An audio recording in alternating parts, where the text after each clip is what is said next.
Парламентарии Коми держат на контроле устранение нарушений, выявленных контрольно-счетной палатой региона.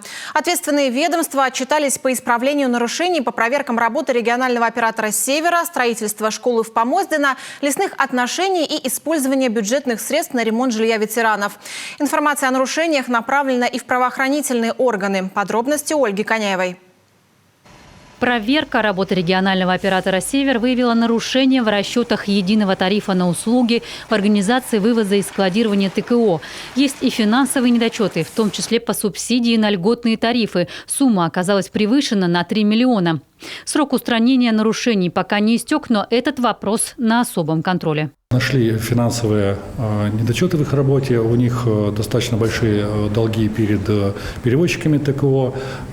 Также выявили очень большие нарушения в работе с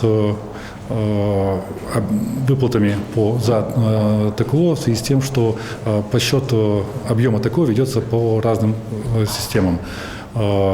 И выявлен слабый контроль наших министерств за данной организацией. Строительство школы в Помоздино началось в 2018-м. Срок завершения не раз переносили. И только сейчас вскрыли недочеты в работе самого первого подрядчика. Их приходится устранять строительной компании, взявшейся завершить объект. Это касалось все-таки некачественных установки оконных рам, чердачного помещения. Там, то есть по результатам было установлено, что действительно есть потери тепла, в том числе электроэнергии. И по расчетам за 12 месяцев наши специалисты рассчитали потери при оплате за данные ресурсы. Школа порядка 500 тысяч рублей могла излишне уплачивать. К участию в проверке контрольно-счетная палата впервые привлекла специалиста энергоэкспертной компании. Сейчас, по данным Минстроя, дефекты уже исправлены, но работу снова проверят. Депутаты предложили такой механизм контроля на энергоэффективность применять до сдачи строящихся объектов.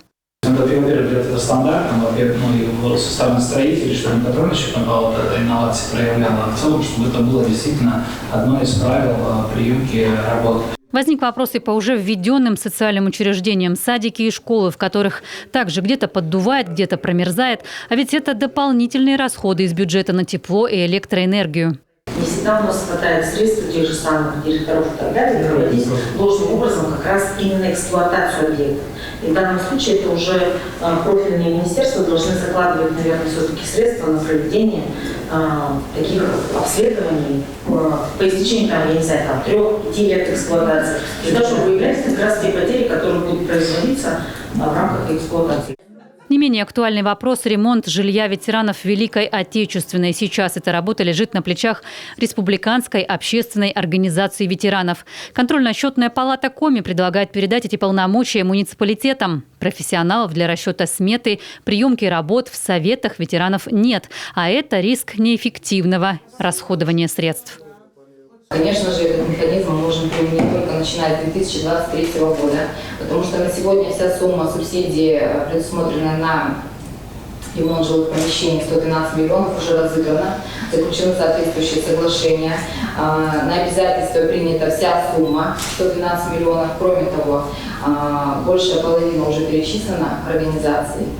За 2 года в Коми отремонтировали жилье для 9 сотен ветеранов. В этом году на такую поддержку могут рассчитывать и дети войны. Потому и сумма в этом году выросла – 112 миллионов. По данным аудиторов, подобная мера действует еще в 18 регионах страны, но нигде ее реализацией не занимаются некоммерческие организации. Сейчас контрольно-счетная палата Коми завершает проверку работы Центра «Мой бизнес», использования средств на строительство инфекционной больницы и ФАПов. Итоги будут озвучены в ближайшее время.